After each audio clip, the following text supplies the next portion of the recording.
Hi friend, টিনটিনের রকমারিতে সবাইকে স্বাগত। সকলে কেমন আছে বলো? খুব ঠান্ডা পড়েছে আমাদের এখানে, বেশি ঠান্ডা পড়ে, কারণ নামটা হচ্ছে সিমলা, তো ওই জন্যে।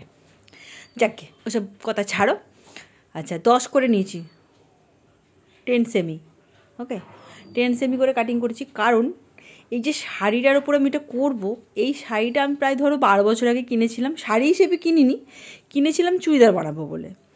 অ্যাকচুয়াল ছিল ওটা ব্লাউজের পিস, পুরী থেকে কিনে নিয়ে এসেছিলাম, সস্তায় বস্তা বোঝাই করেছিলাম। কিন্তু সমস্যাটা সেটা হয়েছিল, আমি ভেবেছিলাম যে হবে এটা, তো এসে দেখলাম খুব সাংঘাতিক ছোট। 10 বছর পর খুঁজে বার করেছি জিনিসটাকে, তো কী করে এটা বাড়ানো যায় তার টেকনিকই চলছে। এখন তো নতুন ফ্যাশন হচ্ছে, দেখবে নিচে কুচি দেওয়া শাড়ি, শাড়িতে কুচি। এর আগেও আমি দেখিয়েছিলাম যে কুচি দেওয়া শাড়ি, ওটাও আমি নিজে বানিয়েছিলাম কিনে, ওটা দিল্লির কাপড় ছিল। আর এবার যেটা বানাবো সেটা হচ্ছে পুরীর কাপড়। তো দেখো 10 মিটার করে, 10 মিটার নয় সরি 10 সেন্টিমিটার করে কেটে নিয়েছি, দুটো টুকরো নিয়েছি 12 হাত শাড়ি। মানে এটা নেট, এটা ওটা অনলাইনে নেটটা নিয়েছিলাম, কিনে নিচের দিকে কুচি করে লাগিয়ে দিয়েছি। তো লাগাতে লাগাতে এমন একটা পরিস্থিতি দাঁড়ালো, শেষের দিকে কম পড়ে গেল।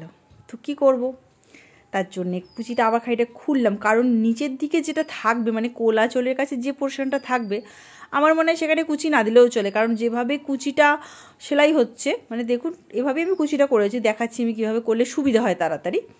তো ওইভাবে যদি কুচিটা করা হয়, তো আমার শেষের দিকে যে কুচিটা কোলাচলে থাকবে না, ওখানে কুচি না দিলেও চলে। কারণ পিছন দিকে নিচের পোর্শনে কতটা দেখা যায় না, কারণ পুরো শাড়িটায় যখন কুচিটা পরা হবে, দেখুন পরেও দেখিয়েছি, তখন কিন্তু আর ওই শেষের পোর্শনে যে আমার কাপড়টা কম পড়ে গিয়েছিলো সেটা আর চোখে পড়ছে না।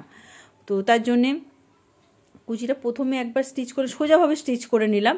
সোজাভাবে কুচিটা বসিয়ে নেবার পর যখন দেখবেন পুরো কমপ্লিট দেখুন হয়ে গেছে, এই দেখুন দেখবেন খানিকটা কম পড়ে গেছে, এই দেখুন এই যে কমটা যেটা পড়েছে, এটা মোটামুটি আমি খানিকটা টেনে, ওই যে দেখবেন খানিকটা ওপর দিকে উঠে গেছে। কেন উঠেছে? কারণ নিচের পোর্শনে ঝুল ছিল খুব, ওই জন্য একটু ওটাও খানিকটা বেঁকিয়ে ওপরে তুলে দিলাম। আর যে পোর্শনটুকু বাকি রয়েছে, আমরা যেমন ফলস পার বসাই ঠিক সেই হিসেবে কাজটা করলাম এখানে, কারণ ওইটুকুটা সামনে থাকে, তো ওটার প্রয়োজন পড়ে না যে ওখানে কুচি দেওয়ার, কারণ ওটা চোখেই পড়ে না।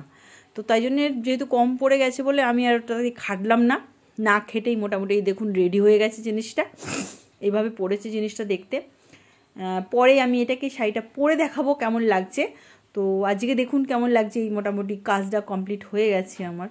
দেখুন ওই দেখুন দেখা যাচ্ছে, দেখেছেন ওই পোর্শনটা চোখে পড়ছে না, তো নচেত ওটা দিয়ে আর একটুখানি কাপড় নষ্ট করার জন্য কোনো মানেই হয় না। Thank you.